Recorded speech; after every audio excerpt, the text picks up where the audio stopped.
एक breaking news येते। कराडचं सिन्नर तालुक्यातील ईशानेश्वर देवस्थान आता वादाच्या भोवऱ्यात सापडले।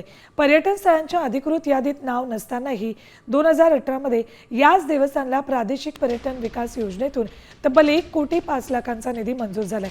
आता यादीत नाव नसतानाही हा निधी कसा काय मंजूर झाला असा सवाल उपस्थित झालाय।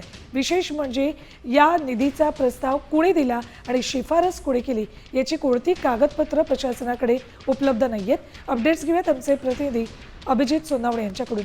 अभिजित, अत्यंत धक्कादायक म्हणावं लागेल, कुठल्याही यादीत समावेश नसताना सुद्धा, पर्यटन यादीत नसताना सुद्धा कराडच्या देवस्थानला निधी मिळतोय।